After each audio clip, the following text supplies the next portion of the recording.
महात्मा उपासक डॉक्टर सोहनराज तातेड़ पुनरुत्थान और आत्मविज्ञान के बाद अब ला रहे हैं सनातन सत्य, जैसी दृष्टि वैसी सृष्टि, कुदरत कुदरती रचना एक कुदरत के कानून से शाश्वत सुख की प्राप्ति।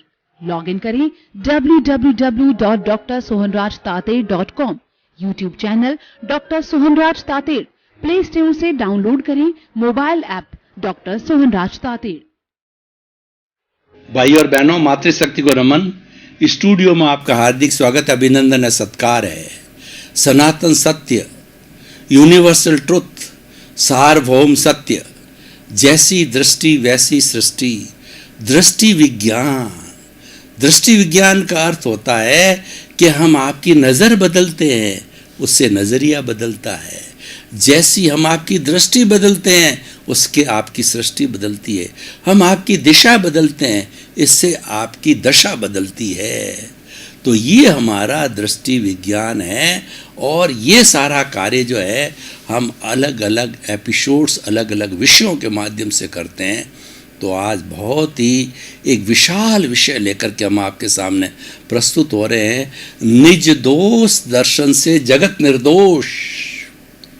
इसका अर्थ क्या हुआ कि आप अपने दोष को देखते जाओगे और दूसरे के दोष नहीं देख करके दूसरे के गुण देखते जाओगे, तो आपको लगेगा कि पूरी सृष्टि निर्दोष है और दोष केवल मेरे में ही भरे पड़े हैं। दोषी मैं स्वयं हूँ, बाकी कोई भी एक भी प्राणी सृष्टि का दोषी नहीं है। कबीरदास जी ने कितना सुंदर कहा कि कबीरदास जी को एक बार मन में आया कि मैं देखूं दुनिया में कितने बुरे लोग हैं। तो उन्होंने पेपर और पेन लिया और वो जो भ्रमण करने लगे। तो भ्रमण करते करते रात हो गई, एक भी जो है दोषी व्यक्ति का नाम, वो बुरे व्यक्ति का नाम नहीं लिख पाए। तब उन्होंने कहा कि जो है बुरा जो देखन मैं चला और बुरा न मिलिया कोई, जो दिल खोजा आप ना और मुझसे बुरा न होए। कबीरदास जी ने अनुभव किया कि बुरा देखने के लिए मैं निकल पड़ा, लेकिन दुनिया में मुझे कोई बुरा दिखाई नहीं दिया। और जब मैंने भीतर झांका, जब हमने भीतर की आँख खोली, जब मैंने अपनी समझ को काम में लिया, अपने आप को पहचाना, तो मुझे मालूम पड़ा कि ये सारा दोष का भंडार तो यहाँ एक जगह ही भरा पड़ा है। ये सारी गंदगी तो एक जगह ही है। तो उसकी भी मैं पूरे जीवन भर लगूं तो भी सफाई नहीं कर पाऊंगा, क्योंकि ये जन्म जन्मांतर की जो है वे दोष है, जन्म जन्मांतर की गंदगी है, जन्म जन्मांतर के हमारे घाती अघाती कर्म हैं, वो जन्म जन्मांतर के पुण्य पाप है, जन्म जन्मांतर के जो है वो हमारा कर्म रज है। तो उसकी सफाई करूं, तो उसकी सफाई के अंदर लगूंगा तो मेरा सुधार होगा, क्योंकि मेरा सुधार तो इसकी सफाई से ही संभव है। ये जब सफाई हो जाएगी तो मेरा जो क्लियर रूप है मेरे सामने आ जाएगा। यानी आपने कभी देखा होगा भाई और बहनों कि जो आईना होता है, आईने के ऊपर अगर रेत जमी होती है, फिर आप अपना चेहरा देखते हो तो चेहरा धुंधला दिखाई देता है। जब आईने पे पूरी रेत साफ करके उसको क्रिस्टल क्लियर कर देते हो तो आपका हूबहू जैसा चेहरा है वो दिखाई देता है।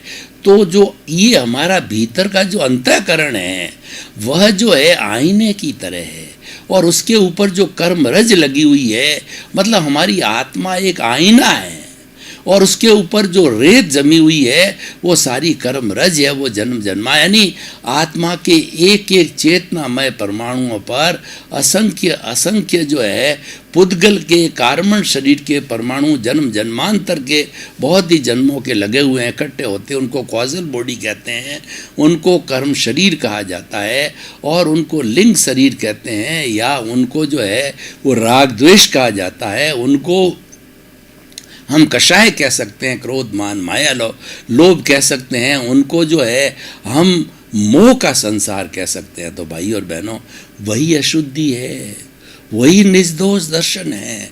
इसलिए जीवन के अंदर एक फार्मूला बना लो कि आप किसी को दोषित नहीं देखोगे, तो अपने भीतर जो प्रभु विराजमान है उससे प्रार्थना करो रोज सुबह।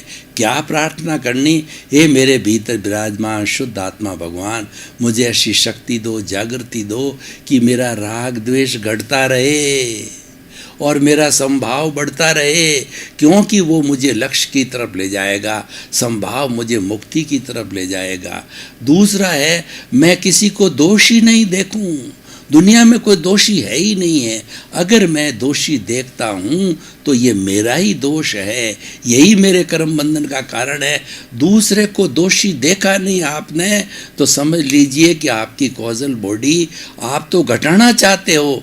ये कॉजल बॉडी का घनत्व और इसका वॉल्यूम बढ़ता जाएगा। दूसरे के दोष नहीं देखना, दूसरों के प्रति बुरे भाव नहीं लाने। बुरा भाव राग द्वेष पैदा करता है और वो हमको करना नहीं है, वो तो हमको घटाना है। तो इसीलिए भीतर विराजमान शुद्ध आत्मा भगवान, मैं दूसरे के प्रति बुरे भाव न लाऊं और मेरे द्वारा किसी को दुख ना हो। ये दोष क्यों पैदा होते हैं कि हम 84 लाख जीवा योनि के प्राणियों को किसी को दोष देखते रहते हैं, पेड़ को काटते रहते हैं, पानी का हम वेस्टेज करते हैं, पृथ्वी को खोदते हैं, पंचभूतात्मक जितने भी हमारे तत्व हैं उनको कष्ट देते हैं, प्राणियों को मारते हैं और स्लॉटर हाउस के अंदर पंचेंद्रिय प्राणियों का वध भी करते हैं कुछ लोग।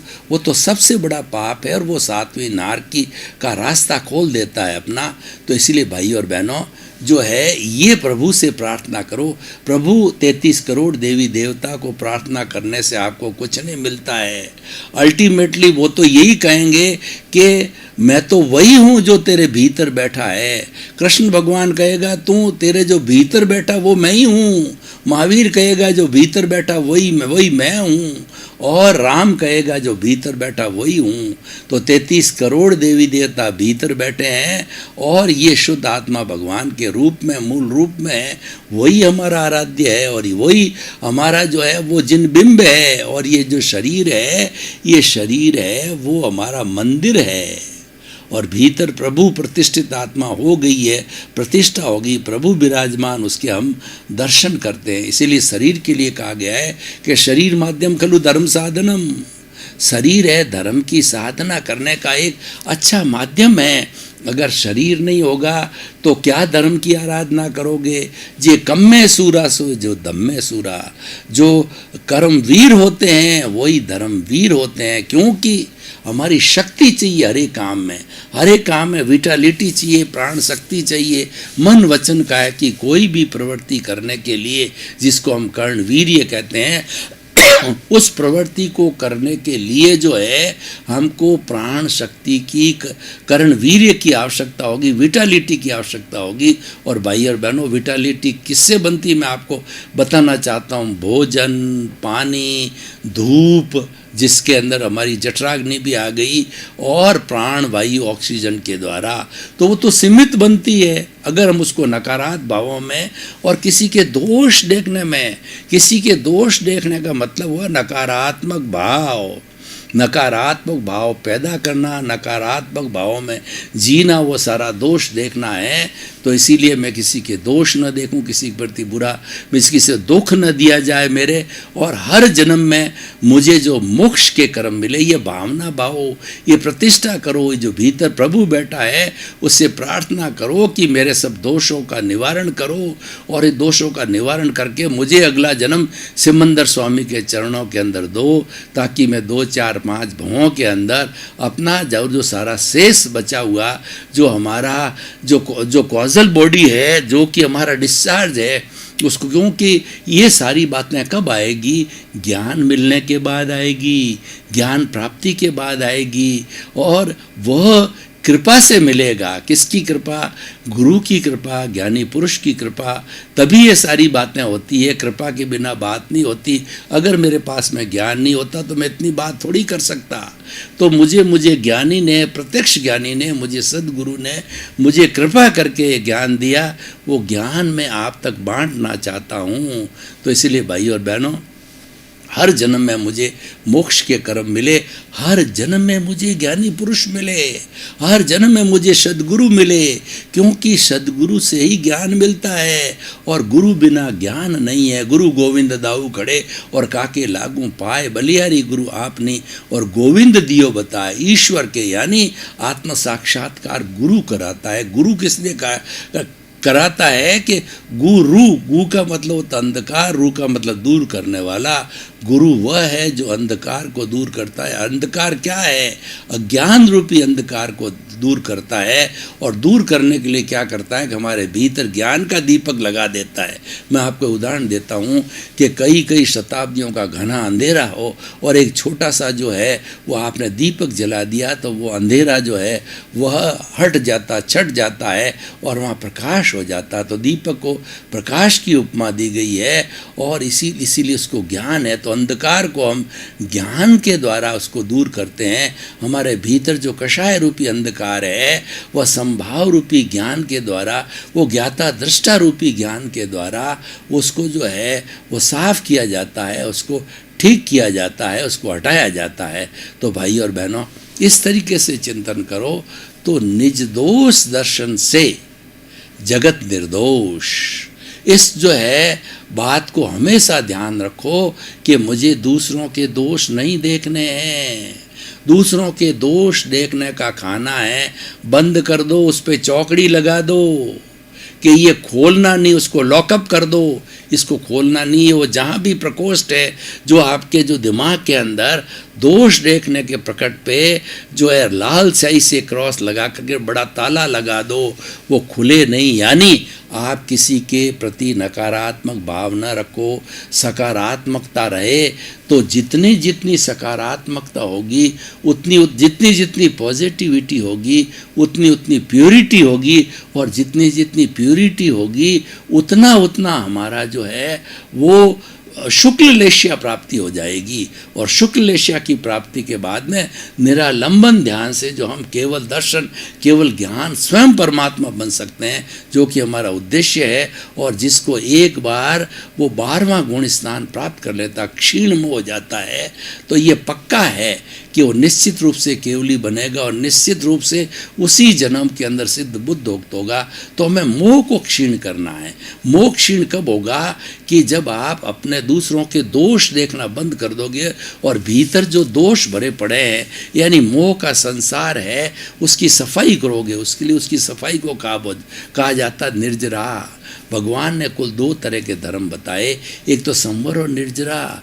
संवर क्या है? जब हम दोष ने देखने लग जाते हैं लोगों के, तो वो जो है वो हमारा राग द्वेष रूपी जो नाला है, पुण्य पाप रूपी नाला है, दोष देखने से कर्म भीतर आने चालू हो जाते हैं। और जब हम उस नाले को सीमेंटेड कर देते हैं, बंद कर देते हैं, जैसा मैंने कहा कि दोष वाले जो खाना है वो उसको लॉकअप कर दो, उसको ऊपर लाल स्याही से क्रॉस लगा दो, तो वो हमने जो है संवर को बंद कर दिया, तो आश्रव चालू हो जाता है। आश्रव चालू होते ही हर आश्रव के साथ में निश्चित रूप से निर्जरा संवर चालू हो जाता है। आश्रव को बंद कर दिया तो हर संवर के साथ में निर्जरा ऑटोमेटिकली जुड़ी है। Nirjara means dissociation of the karma from the soul और फ्रॉम द कार्मिक बॉडी। और वही हमारा उद्देश्य है और वही दोष है जो साफ हो रहे हैं।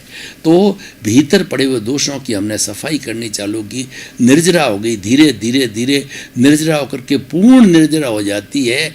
आंशिक निर्जरा सकाम और अकाम तरह की 2 तरह की निर्जरा होती है।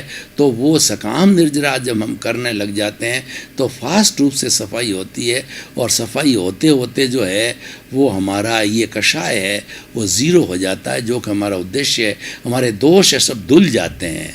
और इन दोषों को देखिए, निज दोष दर्शन हम कैसे करें, इसकी भी आपको विधि बताना चाहता हूँ कि हमारे भारतीय ग्रंथों के अंदर 4 बातें बताई गई है निज दोष दर्शन करने की। निज दोष दर्शन से जगत निर्दोष। खुद के दोषों के दर्शन करो और दूसरों के दोष देखना बंद करो, दूसरों के गुण ले। तो जो है वो निर्दोष दर्शन हमारा जो है ये इसको कैसे दूर किया जाए, तो चार मुख्य जो इसके जो घटक आते हैं। पहला होता है सामायिक। सामायिक का अर्थ होता है गहरे में जाओ, खूब गहरे जाओ, खूब गहरे जाओ, खूब गहरे जाओ। गहरे जा कर के आप गहन चिंतन करो कि 84 लाख जीवा योनि के जन्म जन्मांतर में मेरा किसके साथ में दुख हुआ, क्रोध किया, मान किया, अहंकार किया, माया किया, लोभ किया, 18 तरह के पाप किए हैं। तो प्रत्यक्ष अप्रत्यक्ष रूप से ऐसा है कि अप्रत्यक्ष रूप का मतलब ये है कि हमारी आत्मा अव्ययवाद है और हम अप्रत्यक्ष रूप से किसी से अगर हमारा दोष हुआ है उस अव्ययवाद आत्मा से हम निवेदन करते हैं तो हमारा बिना किसी तार के वह अव्ययवाद आत्मा के तक वो हमारा मैसेज पहुंच जाता है और हम उससे आगे बढ़ के क्या करते हैं कि हे फलां की जो है शुद्ध आत्मा भगवान मुझे क्षमा करो, क्षमा करो, क्षमा करो। तो सामायिक करने के बाद हम आलोचना करते हैं कि ये जितने भी दोष मुझे दिखाई दे रहे हैं मेरे भीतर, ये दोष मेरे द्वारा किए हुए हैं, किसी दूसरे के द्वारा नहीं किए हुए हैं। तो हमको क्या वो हमको कन्फेस करना पड़ता है। कन्फेस करने से हमारे दोषों की शुद्धि होती है।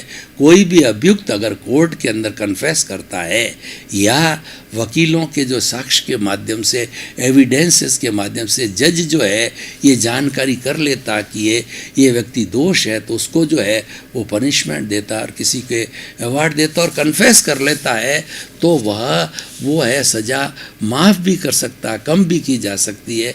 तो आलोचना करो कि दोष मेरे किए हुए हैं, उसके बाद प्रतिक्रमण करो। प्रतिक्रमण का मतलब है अपने आप से प्रायश्चित करो, अपने आप से ग्लानि करो और बात करो, हे 84 लाख जीवा योनि के प्राणियों, मैंने आपको कोई कष्ट दिया हो, दुख दिया हो तो मुझे क्षमा करो, क्षमा करो, क्षमा करो, मेरा हिसाब क्लियर करो। आपका जब हिसाब क्लियर हो जाएगा, एक का भी हिसाब बाकी नहीं रहेगा। जब मेरे जो ये कषाय खत्म होंगे, कार्बन शरीर, तभी मैं सिद्ध बुद्ध मुक्त हो सकूँगा। मुझे मुक्ति को जाना है, मुझे मोक्ष जाने का एक ही रास्ता है कि मुझे सबके साथ हुए दुख का हिसाब क्लियर करना है। इसको प्रतिक्रमण कहते हैं। और उसके आगे आता प्रत्याख्यान। अब आप संकल्प करो कि मैं जो दोष जो भीतर पहले अर्जित किए हैं, इस जन्म के अंदर और कोई नए दोष जो है अर्जित नहीं करूँगा, क्योंकि दोषों को घटाना है, बढ़ाना नहीं है। तो नया अर्जन नहीं होगा तो पुराने दोष घट जाएंगे और घट करके जब जीरो हो जाएंगे तब हमारा काम बन जाएगा। तो ये सामायिक आलोचना, प्रतिक्रमण, प्रत्याख्यान, ये चार ऐसे साधन हैं जिनके माध्यम से हम दोषों का निवारण कर सकते हैं। दोष निवारण के लिए क्या हमारे ज्योतिष लोग हैं तो क्या करते हैं, वो जंतर करते हैं, मंत्र करते हैं और जो उसके बाद में वो स्टोन पहनाते हैं। और तांत्रिक लोग होते हैं, वो पूजा करते हैं, पाठ करते हैं, अर्चना करते हैं। वो किस लिए करते हैं? दोष निवारण करने के लिए देते हैं। हम तो एकदम सरल विधि आपको मिला रहे हैं, कोई बाहरी चीज का सहयोग नहीं लेना। प्योरली अपने भीतर जो प्रभु विराजमान है उसके सामने बच्चे की तरह सरल हृदय होकर के गिड़गिड़ाना कि मेरे से गलती हो गई है, मुझे क्षमा करो, क्षमा करो, क्षमा करो। और उसके निर्देश से जिसके साथ दुख हुआ है, जिसके साथ दोष का सेवन किया, अगर उसका हम नाम जानते हैं तो एक्स की जो है शुद्ध आत्मा की साक्षी करा। क्यों? आत्माएं सब समान है। चाहे आपकी आत्मा हो या जिसके साथ दोष किया हो, चाहे पेड़ की हो, पौधे की हो, चूहे की हो, गाय की हो, भैंस की हो, राम की हो, कृष्ण की हो, तो जिसके साथ दोष सेवन किया है उसी आत्मा को साक्षी करके उसको कहो कि मुझे क्षमा करो, क्षमा करो, क्षमा करो। मेरे से अपने आत्मा की साक्षी से उसको बोले कि क्षमा करो, मुझसे गलती हो गई है, मुझे माफ़ करो, मैंने क्रोध, अहंकार, माया, लोभ के वशीभूत होकर के आपको गाली दी, आपको कष्ट दिया, मुझे क्षमा करो। तो सामने वाली बात अव्ययवाद आत्मा होती है, वो किसी को दुख देने वाली नहीं होती, करुणाशील होती है। हमारी भी आत्मा अव्ययवाद है तो हमको माफ़ कर देती है। तो इस तरीके से हम प्रतिक्रमण प्रायश्चित से जो है वह शुद्धिकरण कर लेते हैं, सब्लिमेशन कर लेते हैं, अपना प्योरिफिकेशन कर लेते हैं। तो भाई और बहनों, अब समय को देखते हुए हम इस एपिसोड को निष्कर्ष पर लाते हैं, ओपन टू दी ऑडियंस करते हैं कि आपकी इसके बारे में क्या मान्यता है, आपका क्या सुझाव है कि ये जो है एपिसोड किस तरीके से मनुष्य को और समाज को, देश को, विश्व को जो है वो लाभान्वित कर सकता है। तो हम आपको बताना चाहते हैं कि आप करके देख लीजिए। हाथ कंगन को हार से क्या, आप दूसरों के दोष देखना बंद कर दीजिए। 1 दिन, 2 दिन, 5 दिन, 7 दिन, और खुद के ही दोष देखो और किसी के दोष देखने लग जाओ, तब आप बोलो कि इस दोष को स्वाहा। स्वाहा का मतलब यह है कि मैं इस मेरी बुरी भावना को छोड़ता हूँ। जिस तरीके से हम यज्ञ करते हैं और यज्ञ के अंदर हमारे पंडित जी जो है, हमारे गुरु जी जो बोलते हैं स्वाहा, तब हम चावल को छोड़ते हैं, अग्नि को छोड़ते हैं, घी को छोड़ते हैं, यानी हम विसर्जन करते हैं। तो आपके भीतर बुरा विचार आ गया, स्वाहा, सॉरी, मिच्छामि दुक्कडम, मेरे से गलती हो गई, इसका मतलब आपने प्रायश्चित कर लिया। ये किसी को बताने की बात नहीं है। जो मैंने सारी बात बताई है, किसी को कहने की जरूरत नहीं, प्रदर्शन की जरूरत नहीं है, क्योंकि प्रदर्शन से आपको क्या लाभ होगा। आपके तो कॉजल बॉडी को डाउन करना है, कॉडल बॉडी को ज़ीरो करना है, इसके घनत्व और वॉल्यूम को घटाना है, और ये निर्दोष दर्शन से ही हो जाएगा। और जब निर्दोष दर्शन होना चालू हो जाएगा तो उसके साथ साथ में आपको कोई दोषित नज़र नहीं आएगा, यानी नए कर्मों का बंध नहीं होगा और पुराने हम सफाई में लगे हुए ही हैं। तो दोनों क्रियाएं साथ साथ चलती रहेगी कि आप अपने जो है दोष भी देखना बंद करो, दूसरों के गुणों को देखो और उनकी जो हो गए हैं इकट्ठे वो प्रायश्चित, सामायिक आलोचना, प्रतिक्रमण, प्रायश्चित से शुद्धि करते चलो। तो भाई और बहनों, हम आपको निष्कर्ष की भाषा में बताना चाहते हैं कि निर्दोष दर्शन से जगत निर्दोष वास्तव में होता है। जगत तो हमारे लिए निर्दोष, जगत में हमारा क्या बिगाड़ा। जगत में तो 84 लाख जीवा योनियाँ सारी हमारे संपर्क में थोड़ी आती है। हमारी संपर्क में तो लिमिटेड लोग आते हैं। इस जीवन को भी देखो कि 7.8 अरब की जनसंख्या है, तो क्या ये पूरी जनसंख्या हमारे संपर्क में आती है? नहीं, हमारे संपर्क में वही आएगा जो पूर्व जन्म का हिसाब बाकी हो, चाहे हम ट्रेन में सफ़र कर रहे हों, बस में सफ़र कर रहे हों, और हमारे घर में तो हम रहते ही हैं। वो तो मैंने पहले भी बता दिया, वो तो सारी परमानेंट पार्टियां हैं जो कि लंबे समय तक हमारे जीवन भर साथ रहती है। तो वो तो कोई लेने आया है, कोई देने आया है, कोई आपकी सेवा करेगा, कोई आपकी जो है वो निंदा करेगा, कोई आपकी प्रशंसा करेगा, कोई आपको सुख देगा, कोई आपको दुख देगा, कोई आपको चित्त समाधि करेगा। जैसा जैसा आपने उसके साथ कर्म बांधा है, तो प्रकृति जो है उसको निमित्त के रूप में ला करके खड़ा कर देती है, और खड़ा करने के बाद के अंदर जो है वो आपका बदला चुका करके, वो तो आपको तो उसके प्रति कृतज्ञता ज्ञापित करनी चाहिए कि वह जो है वो मेरा ठीक कर रहा है, मेरा भला कर रहा है, मेरे दोषों को शुद्ध करा रहा है, मुझे शुद्ध बना रहा है, मुझे मेरा प्योरीफिकेशन कर रहा है, और मेरे शुद्धिकरण के बाद ही मुझे जो है मुक्ति की प्राप्ति हो सकती है, ब्लिस की प्राप्ति हो सकती है, सनातन सत्य की प्राप्ति हो सकता है। और ये सारा जो कार्य दृष्टि विज्ञान से होता है। ये भाई और बहनों, आपका बहुत बहुत धन्यवाद। आप हमारा आत्मविज्ञान कार्यक्रम बराबर देख रहे हो, आप देखते रहिए। आत्मविज्ञान कार्यक्रम दृष्टि विज्ञान है। ये मात्र आपकी दृष्टि को बदलता है, जिससे जैसी दृष्टि वैसी सृष्टि हो जाती है। और ये सब करने से आपको स्नेह स्नेह शाश्वत सुख की प्राप्ति होगी। ऐसा सुख, परमानेंट सुख कि उसके बाद दुख नहीं आता है। तो इसी क्रम में आपका जीवन आनंदमय हो, मंगलमय हो। आपके प्रति बहुत बहुत शुक्रिया। महात्मा उपासक डॉक्टर सोहनराज तातेड़ पुनरुत्थान और आत्मविज्ञान के बाद अब ला रहे हैं सनातन सत्य, जैसी दृष्टि वैसी सृष्टि, कुदरत, कुदरती रचना, एक कुदरत के कानून से शाश्वत सुख की प्राप्ति। लॉग इन करें www.drsohanrajtated.com, YouTube channel doctor Sohanraj Tated, play store से डाउनलोड करें mobile app doctor Sohanraj Tated.